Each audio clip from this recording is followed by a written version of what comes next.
మహాకవి కంబన్ తమిళంలో వ్రాసిన రామాయణం శ్రీ రామావతారం. దానికి సంక్షిప్త తెలుగు చేత నా ఈ కంబ రామాయణం. కొండలను పిండి చేస్తూ పెద్ద పెద్ద బండరాళ్లను సరస్సులలో పడవేస్తున్నప్పుడు పిడుగుపాటులాగా, మహావృక్షాలను పుల్లల వలె విరిచివేస్తున్నప్పుడు ఉరుములు ఉరిమినట్లుగా పెద్ద పెద్ద శబ్దాలు పుట్టాయి. చెట్లను కాలితో తన్ని ఆకాశానికి బంతులలాగా ఎగరవేస్తున్నప్పుడు అవి తోకచుక్కలలాగా కిందకు రాలుతున్నాయి.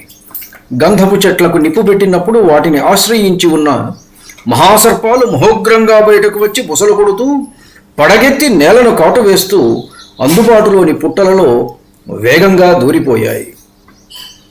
హనుమంతుడు చేసే హుంకారాలు, జయ జయధ్వానాలు దశ దిశలా మారుమ్రోగుతున్నాయి. సీతమ్మ కూర్చున్న వృక్షము ఆ కొద్ది ప్రాంతము తప్ప మిగిలిన అశోకవనము మొత్తము ధ్వంసమయ్యింది.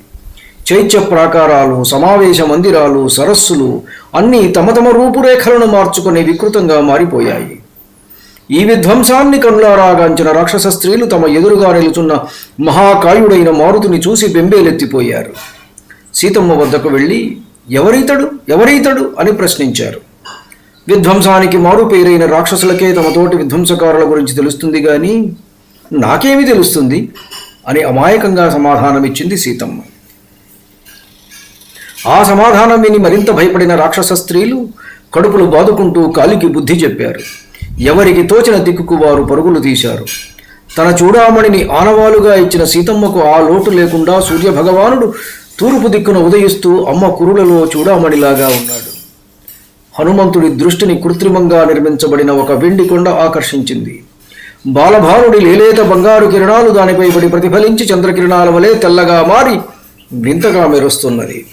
విశ్వకర్మ ప్రత్యేకంగా రావణుడి కోసం నిర్మించి ఇచ్చినదది. ఆ కొండను పిండి చేయాలని సంకల్పించి దానిని ఒక చేత్తో పైకి ఎత్తి బంతిలాగా లంకలోకి బలంగా విసిరివేశాడు. అది పడిన పాటుకు లంకలోని ఎన్నో భవనాలు నేలమట్టమైపోయాయి. ఆ శిథిలాల క్రింద నలిగిన రాక్షసులెందరో లెక్కకు కూడా అందదు. అనుకోని ఈ విధ్వంసానికి గుండెలు అదురుతుండగా, కాళ్ళు తడబడుతుండగా కావలివారైన రాక్షసులు తమ ఏలికకు విన్నవించడానికి రాజభవనానికి ఉరకలెత్తారు. రావణుడు సౌధోపరి భాగాన నిలుచుని ఉన్నాడు. ఆయన ముందు గడగడ వణికిపోతూ నిలుచున్న కావలివారు జరిగిన విధ్వంసాన్ని కనులకు కట్టినట్లుగా విన్నవించారు. ధన్యుణ్ణి. నమస్కారం. మీ ఊటుకూరు జానకి రామారావు.